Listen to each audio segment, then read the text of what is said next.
Students, welcome to its mathematics.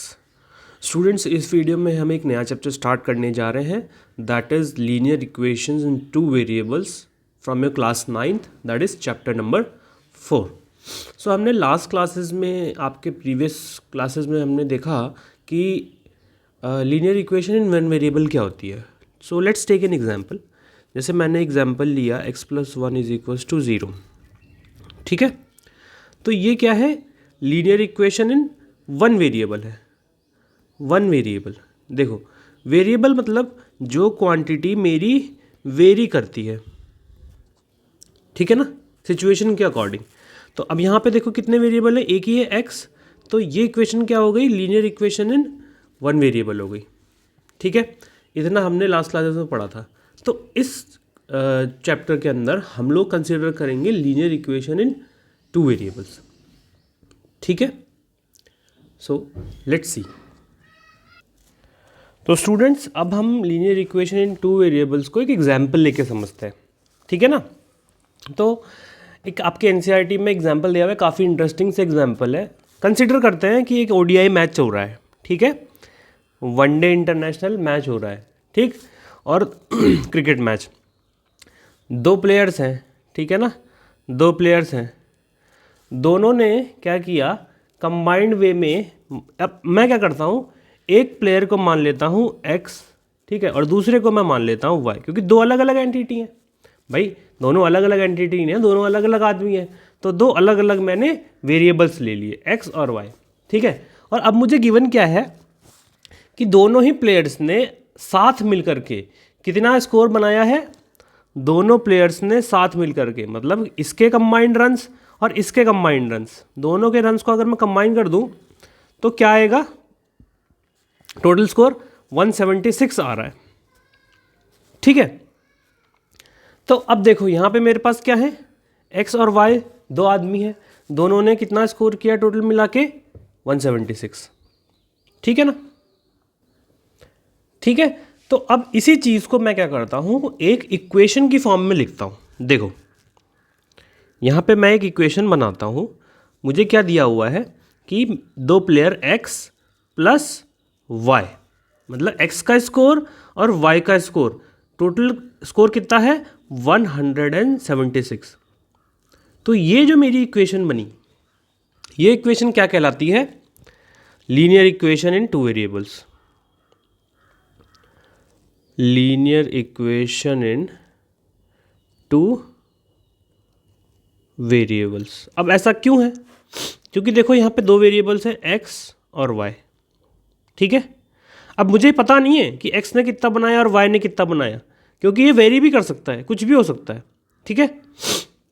तो इसीलिए इस इक्वेशन को मैंने क्या नाम दिया? लीनियर इक्वेशन इन टू वेरिएबल्स, ठीक है। तो अब यहाँ पे जैसे मैंने x और y लिया है, वैसे आप कोई सा भी अल्फ़ाबेट यूज़ कर सकते हैं। जैसे आपके एनसीईआरटी में ही दो तीन एग्जाम्पल और दिए हुए हैं, तो मैं लेके दिखाता हूँ आपको। जैसे कि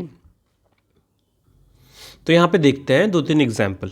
तो पहला एक दिया हुआ है 1.2s plus 3t is equals to 5, ठीक है। तो अब देखो एक और एग्जाम्पल मैं देख लेता हूँ एनसीईआरटी में से ही, p plus 4q is equals to 7, ठीक है। तो अब ये दोनों ही इक्वेशंस क्या है? Linear equation two variable. अब यहाँ पे वेरिएबल्स क्या हैं? s और t इस पर्टिकुलर इक्वेशन में। और इस इक्वेशन को अगर मैं कंसिडर करता हूँ तो यहाँ पे मेरे पास क्या है वेरिएबल्स? p and q। तो ये दोनों ही इक्वेशन क्या हो गई? लीनियर इक्वेशन इन टू वेरिएबल्स हो गई, ठीक है।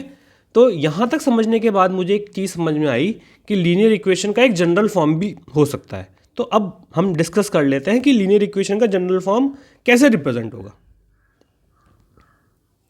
देखो, any equation which can be put in the form ax plus by plus c is equals to 0, where a, b and c are real numbers.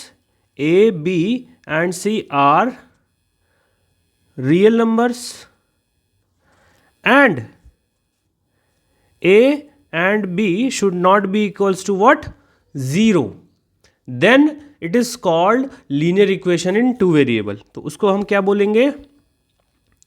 Linear equation in two variable.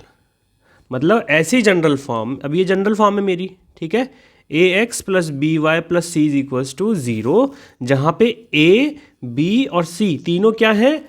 तीनों ही मेरे क्या हैं? Real numbers हैं. तीनों real numbers हैं, A B और सी, ठीक है. और ये सबसे इंपॉर्टेंट चीज़ है, A and B should not be 0, क्योंकि अगर ए और बी में से कोई भी एक 0 हो जाता है तो वो equation linear equation in one variable रह जाएगी, टू वेरिएबल नहीं कहलाएगी, ठीक है. तो इसीलिए लीनियर इक्वेशन इन टू वेरिएबल्स में ए और बी का 0 नहीं हो सकता, ठीक है. सबको समझ में आ गई? तो जनरल टर्म भी मेरे ख्याल से सबको समझ में आ गई होगी, ठीक है ना. तो आई होप आप सब लोगों को इस वीडियो में इंट्रोडक्शन पार्ट समझ में आ गया होगा इस चैप्टर का. अगर आपको मैथ्स की ऑनलाइन क्लास की ज़रूरत है तो मैं ऑनलाइन क्लास भी लेता हूँ. नीचे डिस्क्रिप्शन में दिए गए मेल पे अपना कॉन्टैक्ट डिटेल आप शेयर करें, मैं आपको as soon as possible contact करूँगा. अगर आपको मेरा ये वीडियो पसंद आया हो तो प्लीज़ वीडियो को लाइक करें, चैनल को सब्सक्राइब करें और अपने मैक्सिमम फ्रेंड्स के साथ शेयर करें. Thank you so much.